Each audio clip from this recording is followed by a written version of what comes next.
राज्यसभा सदस्य चुने जाने के बाद पहली बार ज्योति वाघमारे ने महात्मा फुले वाड़ा में जाकर महात्मा ज्योतिबा फुले को नमन किया। उन्होंने कहा कि वे उनके जीवन संघर्ष सावित्रीबाई फुले और डॉक्टर भीमराव आंबेडकर के विचारों से प्रेरित रहा है। राज्यसभेचे सदस्य म्हणून नियुक्त झाल्यानंतर पहिल्यांदाच क्रांतिबा महात्मा ज्योतिबा फुले क्रांती सूर्य यांना अभिवादन करण्यासाठी त्यांच्या जयंतीच्या दिवशी महात्मा फुल्यांच्या वाड्यामध्ये आलेली आहे।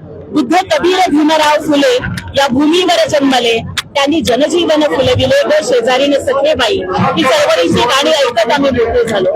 राज्यसभेपर्यंतचा माझा प्रवास हा क्रांतिबा ज्योतिबा फुले, क्रांतीज्योती सावित्रीबाई फुले, महामानव भारतरत्न डॉक्टर बाबासाहेब आंबेडकर यांच्या प्रेरणेने संपन्न झाला आणि यामुळे आज महात्मा ज्योतिराव फुले यांच्या जयंतीच्या दिवशी त्यांना नतमस्तक होण्यासाठी मी इथे आले। शाक्य संघ ही सेवानिवृत्त पोलीस अधिकाऱ्यांची संघटना ती आज मानवंदना देत आहे। त्यांनी मला प्रमुख अतिथी म्हणून बोलवलं होतं। चळवळीच्या कार्यकर्त्यांनी महात्मा फुल्यांची पगडी माझ्या डोक्यावर घालून माझा सन्मान दिलाय।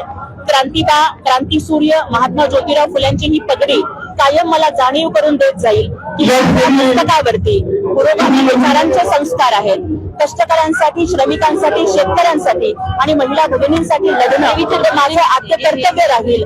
ही पगडी मला याची सतत जाणीव करून देत राहील आणि याच विचारांवरती मी आजन्म चालत राहील। शरद पवारांनी एक भाष्य केलंय, वारकरी संप्रदायासारख्या चळवळीतही प्रतिगामी लोकांची घुसखोरी दिसते आहे आणि मांडणी करताना 60% लोकांची मांडणी ही धर्मार्थ शक्तींना बळ देणारी आहे। मला वाटतं ताई की मी आज इथं महात्मा ज्योतिराव फुलांना अभिवादन करण्यासाठी आले। त्यांची जयंती आहे।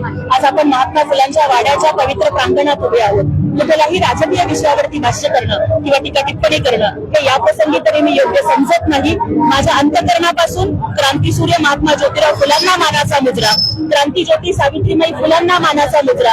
जर ते लढले नसते तर आम्ही घडलो नसतो।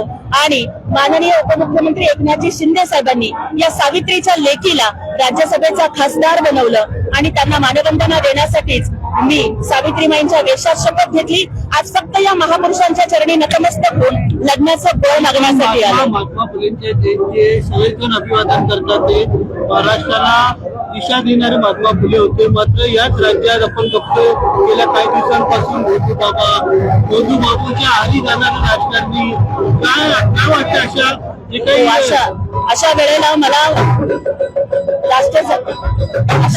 मला जगद्गुरु संत तुकोबारायांचं वचन आठवतं की ऐसे कैसे झाले बंधू कर्म करून म्हणती साधू। पण त्याच वेळेला तुकाराम महाराज सांगतात ना की तुका म्हणे अशा नरा मोजोनी माराव्या पैजारा। बंधू बाबाच्या नादी लागू नये, कर्मकांडाच्या आहारी जाऊ नये। श्रद्धा असणं मान्य आहे, परंतु अंधश्रद्धेच्या आहारी जाऊ नये। यासाठी पुन्हा एकदा महाराष्ट्रामध्ये प्रबोधनाची चळवळ गतिमान करण्याचा आम्ही प्राणपणाने प्रयत्न करू आणि अशा महिलांवरती अत्याचार करणाऱ्या कराची वरात अशी निघेल की कुठल्याही आज्ञा बहिणीकडे वाकड्या नेसरेने पाहण्याचं कोणाचं धाडस